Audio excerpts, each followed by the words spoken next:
प्यारे बच्चों, आज हम अपनी हिंदी पाठ्य पुस्तिका क्षितिज भाग 1 के गद्य खंड पाठ 2 लासा की ओर का अध्ययन करेंगे।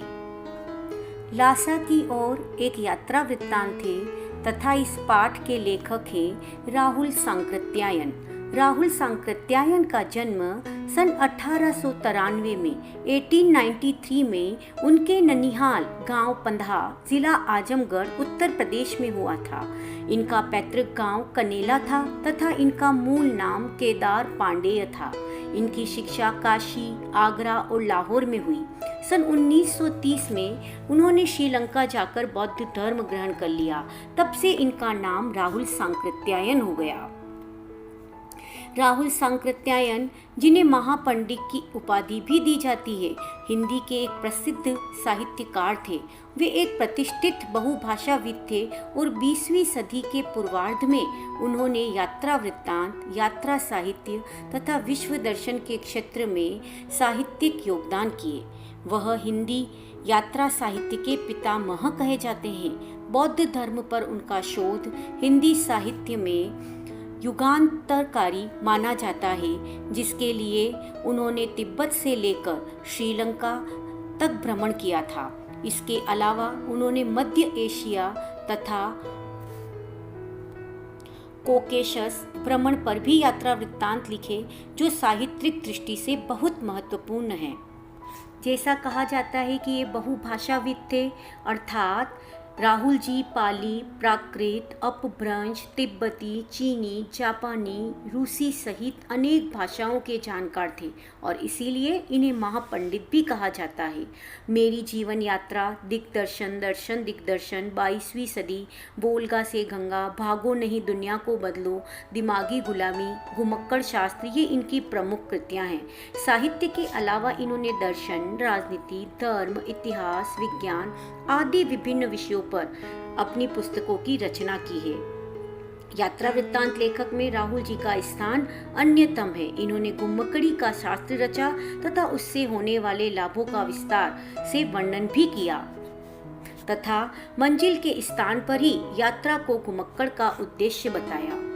इनका मानना था कि घुमक्कड़ी से सिर्फ मनोरंजन या ज्ञानवर्धन या अज्ञात स्थलों की जानकारी नहीं होती, साथ में भाषा एवं संस्कृति का आदान प्रदान भी होता है। पाठ में क्या दिया गया है ये हम छोटे से रूप में जानेंगे। पहले संकलित अंश राहुल जी की प्रथम तिब्बत यात्रा से लिया गया है। यह एक यात्रा वृत्तांत है। इस पाठ में राहुल जी की प्रथम तिब्बत यात्रा का वर्णन है। इसे राहुल जी ने बड़ी ही रोचक शैली में लिखा है। लेखक ने उस समय के तिब्बत के जनजीवन, संस्कृति और लोगों का बहुत ही सुंदर वर्णन किया है। लेखक के द्वारा यह यात्रा नेपाल के रास्ते से की गई थी। उस समय भारतीयों को तिब्बत में जाने की आज्ञा नहीं थी। इसमें तिब्बत की राजधानी लासा की ओर जाने वाले दुर्गम रास्तों का वर्णन बहुत ही रोचक शैली में किया गया है तथा उस समय के तिब्बती समाज के बारे में जानकारी भी हमें इस यात्रा वृत्तांत से प्राप्त होती है।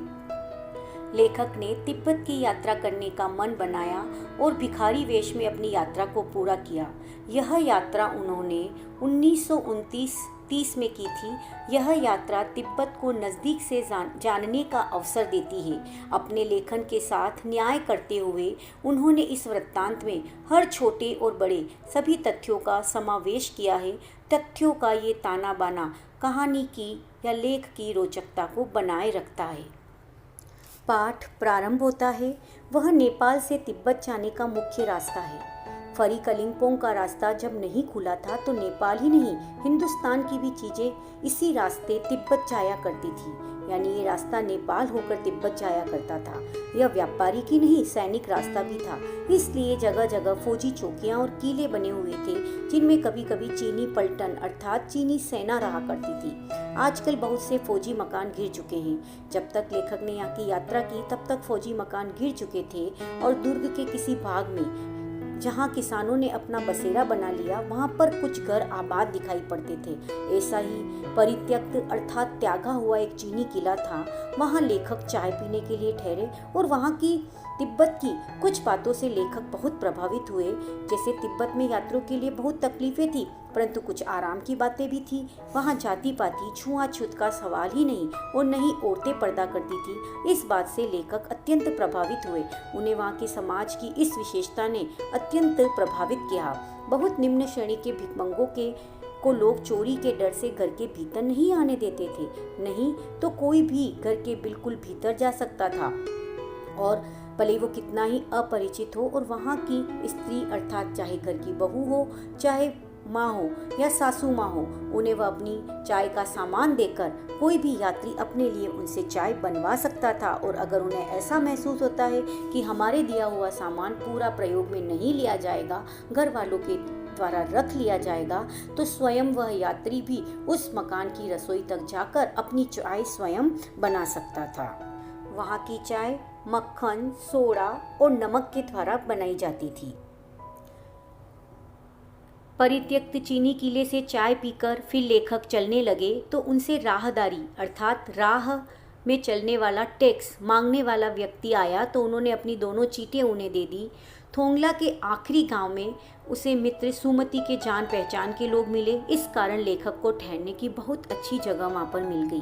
5 साल बाद लेखक जब भद्र यात्री के वेश में घोड़े पर सवार होकर वहाँ पुनः आए, तब उन्हें अच्छी जगह नहीं मिली और उन्हें एक निर्जन झोपड़े में रात बितानी पड़ी। लेखक का मानना था कि शायद हो सकता है जब मैं भिखमंगे के वेश में आया और तब सुमति मेरे साथ था और सुमति के जान पहचान के वहाँ बहुत से लोग थे, इसलिए हमें अच्छी रहने की जगह मिल गई। और यह हो सकता है कि दूसरी बार मैं भद्र वेश में था, फिर भी मैं शाम के समय आया और सुमति भी साथ नहीं था। और शाम के समय वहाँ के लोग एक नशीला पदार्थ छंग पीकर मस्त रहते हैं और अपने होश हवास को दुरुस्त नहीं रख पाते, इसलिए उन्हें गरीब झोपड़ी के भीतर आसरा लेना पड़ा।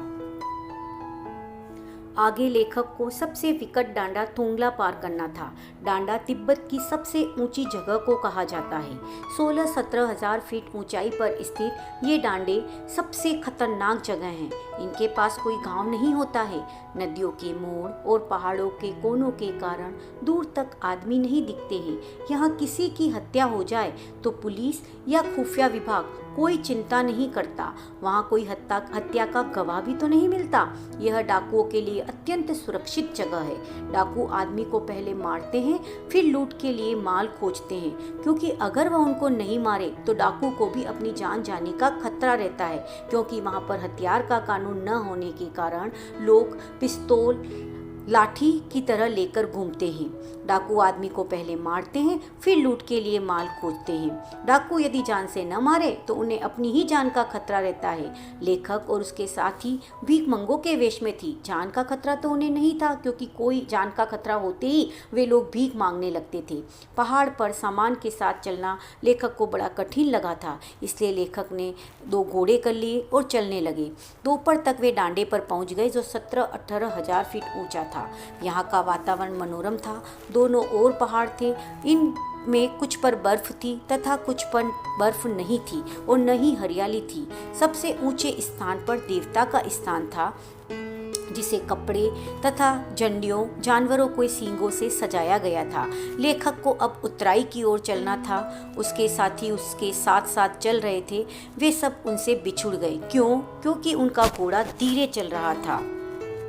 इस वजह से लेखक अपने साथियों से बहुत पीछे रह गए। इसी बीच वह रास्ता भी भटक कर उन्हें दाईं तरफ मुड़ना था, वे बाईं तरफ मुड़ गए और काफ़ी आगे चलने पर जब उन्होंने किसी से रास्ता पूछा तब उन्हें पता चला कि उनका रास्ता तो दाईं तरफ जाता था। वापस पीछे लौटकर उन्होंने सही रास्ता पकड़ा। तब तक वो अपने साथियों से बहुत पिछड़ चुके थे।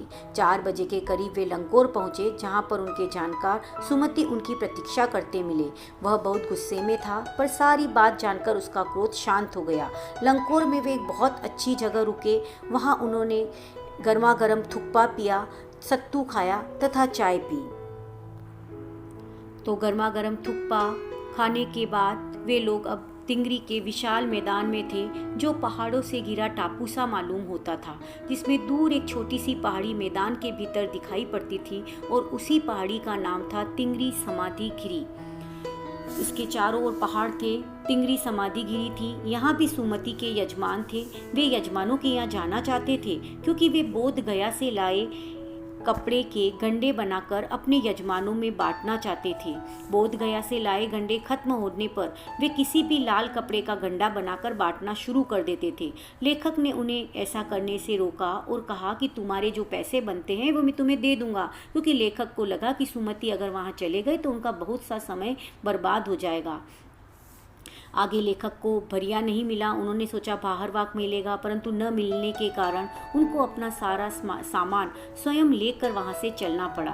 तिब्बत की कड़ी धूप में 2 बजे सूरज की ओर चलना बड़ा मुश्किल हो रहा था। ललाट उनका धूप से जल रहा था और पीछे का कंधा बर्फ हो रहा था। फिर उन्होंने अपनी अपनी चीजें पीठ पर लादी, हाथ में डंडा लिया और चल पड़े। यद्यपि सुमति के परिचित तिंगरी में भी थे, लेकिन वह एक और यजमान से मिलना चाहते थे। इसलिए आदमी मिलने का बहाना कर वे शेखर विहार की ओर, शेखर विहार बौद्ध मठ के लिए कहा गया है, वहां पर चलने के लिए कहा। तिब्बत की जमीन व्यवस्था के बारे में आगे बताया गया है। तिब्बत की जमीन बहुत अधिक छोटे बड़े जागीरदारों में बटी है। इन जागीरों का बहुत सा हिस्सा मठों के हाथ में था। अपनी अपनी जागीर में हर एक जागीरदार कुछ खेती खुद भी करता है, जिसके लिए मजदूर बेकार में मिल जाते हैं। खेती का इंतजाम देखने के लिए वहाँ कोई भिक्षु भेजा जाता है, जो जागीर के आदमियों के लिए राजा से कम नहीं होता। और शेखर विहार के मुखिया थे भिक्षु नमसे, जो बड़े सज्जन पुरुष थे। वह बहुत प्रेम से लेखक और सुमति से मिले। हालांकि लेखक का मानना था कि उस वक्त वे भिखमंगे के वेश में थे, और उस वक्त लेखक का वेश ऐसा नहीं था कि नमसे को कुछ भी ख्याल करना चाहिए था। फिर भी नमसे ने बड़े अच्छे से उनका स्वागत किया। यहाँ एक अच्छा मंदिर था जिसमें कंजूर बुद्ध वचन अनुवाद की हस्तलिखित 103 पोथियां रखी हुई थी। लेखक ने अपना आसन वहीं जमा लिया। वह बड़े मोटे कागज पर अच्छे अक्षरों में लिखी हुई एक 15-15 सेर की पोथी थी। सुमति ने फिर आसपास अपने यजमानों के पास जाने के बारे में पूछा, तो लेखक ने इस बार उन्हें मना नहीं किया, क्योंकि अब तो वो पुस्तकों के भीतर थे और उन पुस्तकों में रम जाना चाहते थे, इसलिए उन्हें जाने की अनुमति दे दी।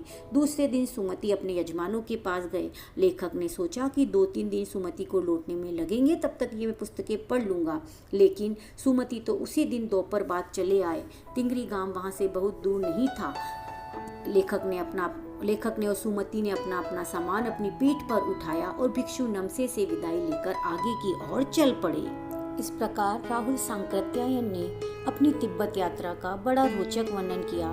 तिब्बत की भौगोलिक स्थिति को बड़ी अच्छी तरह से अपनी यात्रा वृत्तांत में हमें बताया।